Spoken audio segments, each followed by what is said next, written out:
Salut, c'est Florian. Aujourd'hui, analyse action à dividende, ça continue. Action Air Liquide, action extrêmement connue dans le milieu voilà, de la bourse des actions à dividende. Et on va voir que cette action est très intéressante. Elle est en fin de classement parce qu'elle offre un rendement sur son dividende qui n'est pas énorme, mais elle a d'autres atouts. Alors, rendement du dividende, ce sera le premier critère. Ensuite, croissance de l'action, année de versement consécutif du dividende, croissance du dividende et ratio de distribution. Je vais vite parce que tu as l'habitude maintenant, si tu as vu toutes mes autres vidéos. Alors, rendement du dividende, on est à 1,8% en moyenne sur les 10 dernières années. C'est un rendement assez faible, mais tu vas voir que ce n'est pas là-dessus qu'on va compter. On va compter sur l'augmentation de ce rendement. La croissance du cours de l'action est de 10% par an. C'est très correct. On dit qu'en moyenne, la bourse fait 7% par an. Cette action fait 10% par an sur les 10 dernières années. Autrement dit, elle a doublé de valeur en 10 ans. Donc, c'est très intéressant. Ensuite, quand on investit dans les actions à dividende, c'est souvent pour être rentier de la bourse. Là, on a 22 années consécutives de versement du dividende. Il y a des entreprises qui versent leur dividende que depuis 3, 4, 5, 10 ans. C'est bien, mais là, 22 ans de versement du dividende consécutif, c'est un signe de bonne santé exceptionnel qui est confirmé par les deux prochains indicateurs.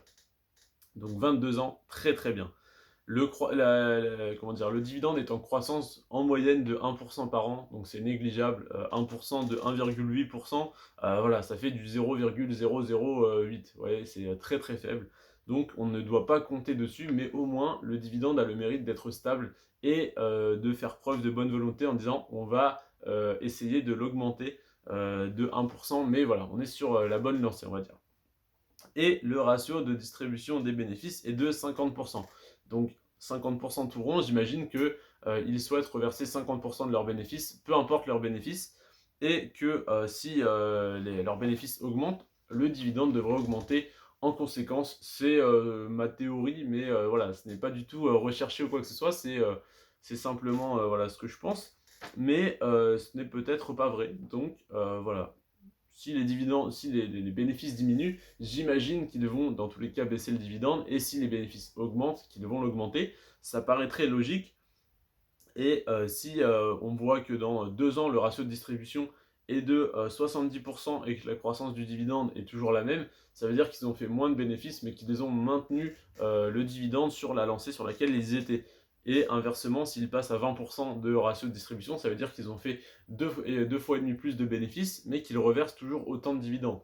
Donc, alors qu'ils pourraient l'augmenter. Donc, à surveiller, mais voilà, ça reste des chiffres parfaitement sains. Donc, en résumé, 1,8% de rendement sur le dividende, c'est assez faible, c'est même très faible, mais c'est largement compensé par la croissance de l'action de 10%. Quand on investit, c'est pour être rentier, donc 22 ans de versement du dividende consécutif, c'est extrêmement intéressant. 1% de croissance, c'est négligeable, mais ça a le mérite d'être dans le positif. Et 50% de ratio de distribution, c'est une très belle répartition. 50% des bénéfices pour l'entreprise pour réinvestir et pour payer ses charges, et 50% pour les actionnaires, c'est très honnête. Donc c'est une action personnellement que je trouve intéressante pour être rentier de la bourse. Et voilà pourquoi elle est aussi connue.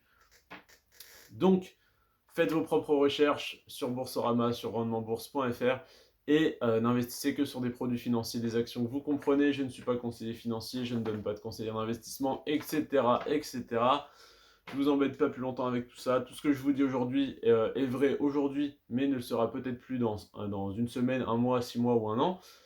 Faites vos propres recherches, blablabla. Et voilà, prenez soin de vous et de vos finances.